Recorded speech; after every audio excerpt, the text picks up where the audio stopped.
Hola, buenas tardes. Mi nombre es Santiago Gamboa y hoy les voy a hablar de la Revolución Francesa. Pero antes de empezar, voy a ponerlos en contexto sobre la nación francesa de hoy en día. Francia es una nación que queda en el continente europeo y sus fronteras más importantes son España, Italia, Suiza, Alemania y Bélgica, y el océano Atlántico. Su bandera es esta, que consta de tres líneas verticales, una azul, una blanca y una roja. Y ahora sí vamos con la Revolución Francesa. Como lo dice el nombre, tuvo lugar en Francia en el siglo XVIII.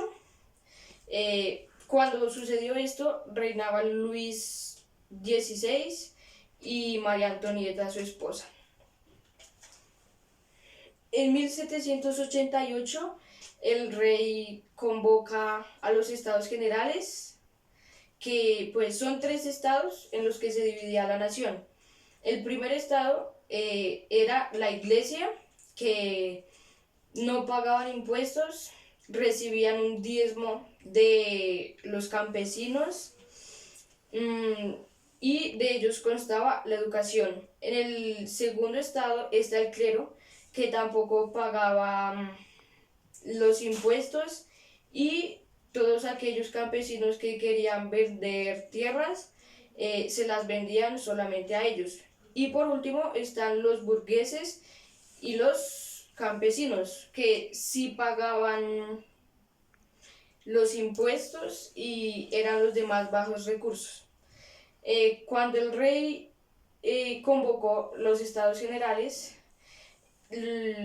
la sala se dividió en dos. El primer y segundo estado se sentaban a un lado y el tercer estado al otro. Del tercer estado habían 600 personas y del primer y segundo habían otras 600. El primer y segundo pedían un voto estamental y los del tercer estado pedían voto por cabeza. Pero como estaban en igualdad, eh, no se pudo elegir ninguno de los dos. Pero unos miembros del clero y se pasaron al lado del tercer estado, por lo cual terminó ganando el tercer estado. Después de esto, los miembros del tercer estado se ubicaron en la sala del juego de la pelota y conformaron la nueva asamblea, que se llamó la Asamblea Nacional. En el 14 de julio de ese mismo año,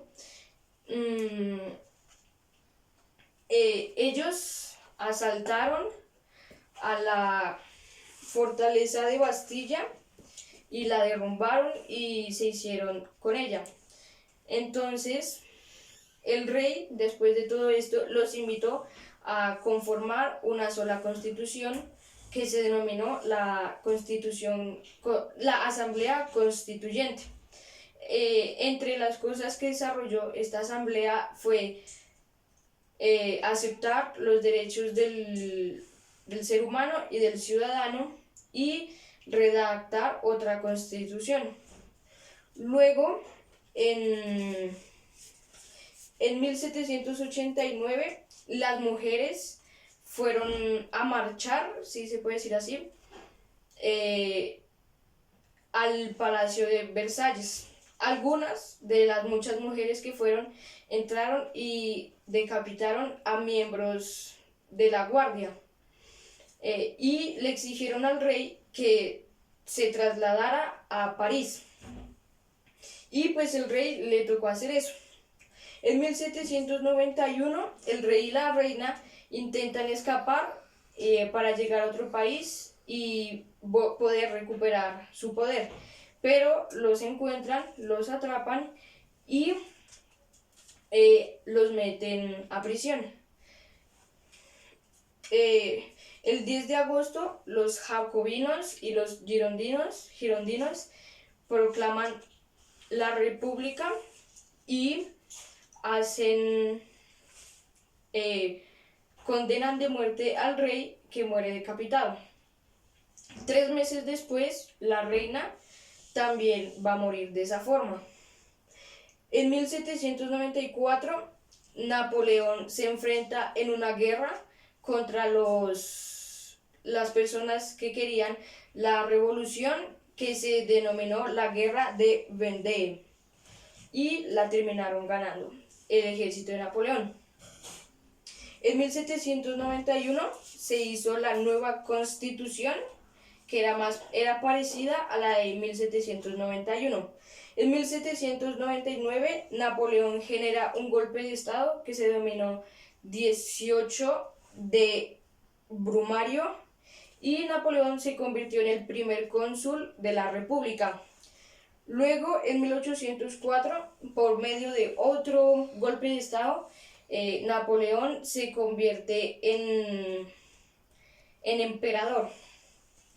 Pues ahí termina la Revolución Francesa, pero pues los puntos a favor son que por medio de esta ya no se regía por medio del antiguo régimen, que era la monarquía absoluta, sino que ahora los de más alta clase eran los burgueses y dominaban, pero con ayuda del pueblo.